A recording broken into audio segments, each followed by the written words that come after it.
It's been a while since we last met. Last time it was all about perfect symmetry, which was that last year or the year before? I'm getting... Tim got confused earlier on, didn't you?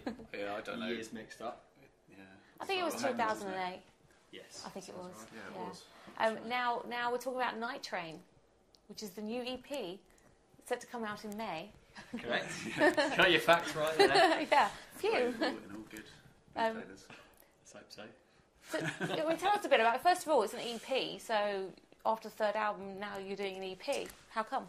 Well, we get very bored on the road, and we felt it was an opportunity to actually make some music as opposed to just playing gigs every night. And so we, during the course of touring Perfect Symmetry over 2008 and 2009, we kind of wherever we were, we got into studios and recorded new songs. So it's kind of a bit of a patchwork of different vibes and thoughts and things that were going through our heads,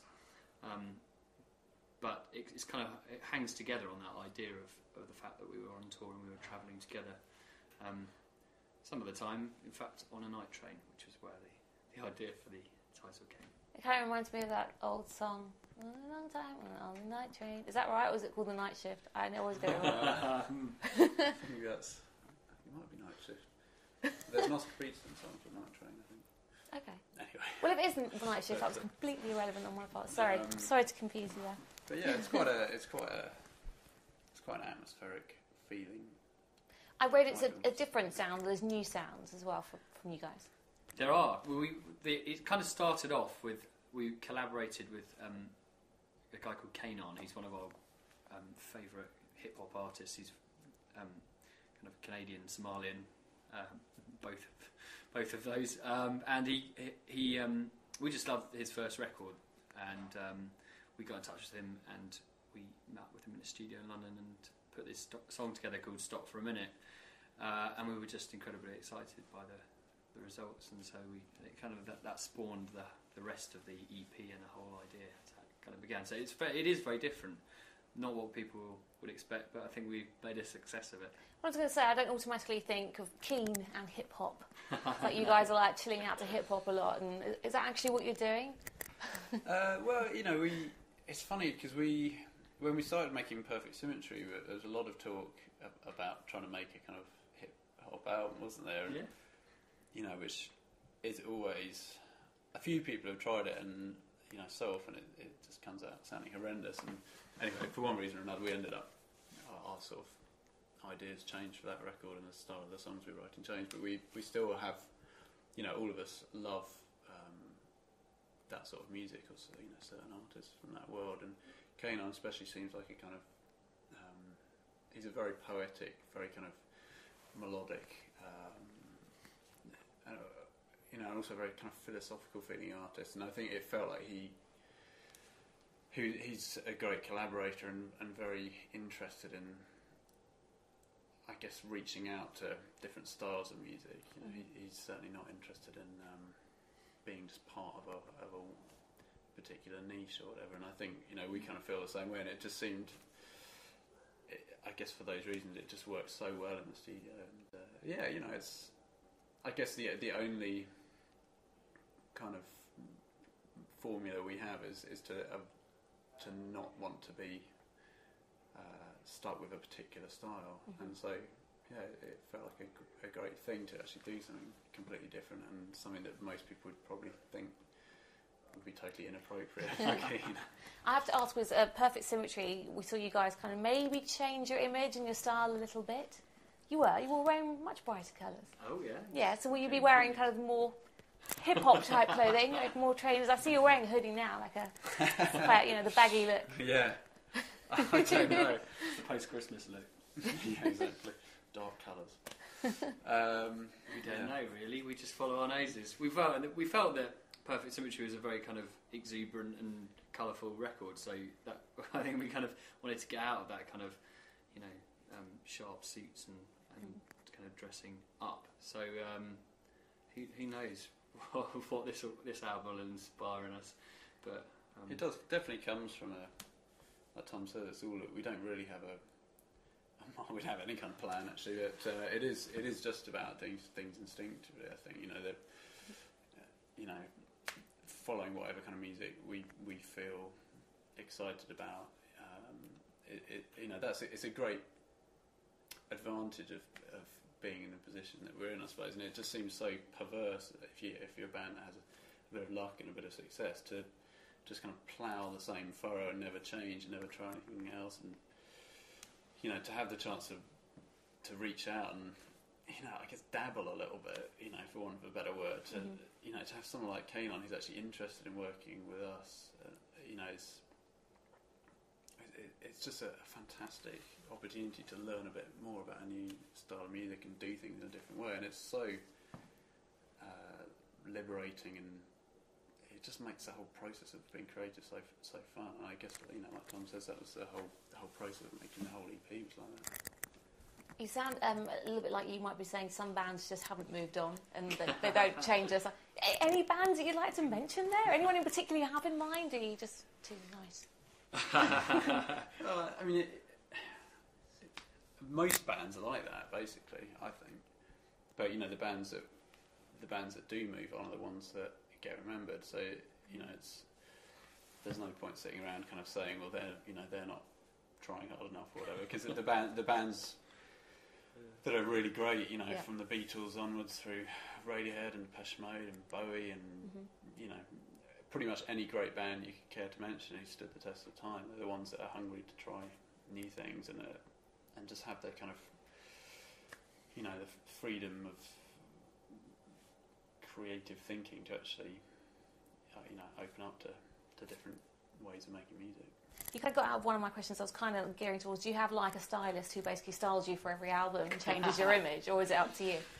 No, we don't. Well, not really. We have someone who helps us pick out things we like, I suppose. The odd photo shoot and stuff, but we're so bad at it. The thing is, like, I just find it so frustrating that anyone cares anyway. I suppose. You'd be surprised. Well, yeah, people do care for sure, but I suppose we're not the kind of fashionistas, so we don't kind of we would never let the kind of style ever lead the music. Or the most important thing for us, as we've always said, is letting the music kind of lead us wherever we might go, and then everything else then follows as a result. Yeah, I think you get your fingers burnt if you're all about style. But it's part of just being a rock star, isn't it? Now these days, well, make cover sheets and Yeah. It's it's all it is a weird world, though. I think one of the fun things about being a band is when you that becomes a miserable process if you're feeling that you're being sort of poured into a suit that you don't want to wear or made to wear something that's just doesn't feel like it's you. But if as a band you kind of egg each other on to try new things, and especially with Perfect Symmetry, we're all sort of trying to outdo each other with ridiculous sort of over the top trainers and I think we saw some of that. But when it comes from the heart and it's something that the three of you enjoy doing together, you kind of stop caring what anyone else thinks, and it becomes that's when it's fun, when it just represents what you're actually feeling. You did win in 2005. You won a Brit for Best Breakthrough Act. That's what one I know you did get. Yeah, we did, and best album. I'm sure you got best album as well. But let's talk about the breakthrough acts that are happening this year, and they're in the category this year. Oh yeah. So we've got people in this year's category. We've got Florence and the Machine, Friendly Fires, JLS, LaRue, and Pixie Lott. Out of those 5, who do you think's really influenced the year and kind of like made it punch their way into 2010? Who's the first one? Florence and the Machine. Well, I'd say it's. Well, sorry. No, you go carry on. Well, for me personally, I think it would be between LaRue and Florence. I think LaRue is kind of. The Florence album is fantastic, but I think LaRue has kind of represents the kind of peak of that kind of super electro pop, but with really great songs. That is one of the great kind of movements in music in Britain that's happened in the last couple of years, and I think she's like the pinnacle of that, and I think she's brilliant. Okay. I agree. We shall see then on the night. Will you be going? Will you be turning up? Are you going to be performing? Do you know? Can you tell Maybe, us? I don't know. I don't think we're performing. No, I don't think. I don't know. We don't know what we're so disorganised. Yeah, I don't know. May go along, yeah. Might be quite fun. We've worked out, though, through this process, that we haven't got a chance in hell of winning. No. I wonder what's happening with Oasis. Yeah, do you I don't know? suppose they'll be turning up, will they? I'll ring Noel in a bit and see. Yeah. I've got his hotline to Noel. They're up for loads of NME awards as well, Oasis. Oh, So right. that's interesting. Because we're like, well, if they win, what are they going to do? Are they going to turn up? Are they going to be friends? Well, one of them would turn up, One probably, will. won't they? And, Do you lament the passing of Oasis? I mean, they're kind of still going to exist with Liam and his new. I don't know really. I haven't really lamented it. But it would be good if they sort of. There was a really interesting interview that Liam Gallagher did the other day, and he was saying that. I don't know. You sort of sense that he was aware that they had not tried as hard as they might have done in the last few years, and I thought it was really interesting. It was the first time I'd heard either of them acknowledge that. And I think a lot of people are kind of thinking that, and I think that's pretty much how we felt. But it would be amazing if they suddenly, if a few months or a couple of years down the line, they sort of thought, oh, maybe actually we had something really amazing, and we should get back to that. But who knows? My favourite song off the last record was the one that Liam wrote, the one "I'm Out of Time" or whatever it was, which I thought was brilliant, really great song. So I mean, if they carry on as Oasis without Noel. If he writes an album's worth of songs that are as good as that, it'd be brilliant. It'll be all right. It'd be a revelation, wouldn't it? Yeah, we'll see. We shall see. Hopefully by June. That's all July. That's what Liam's saying.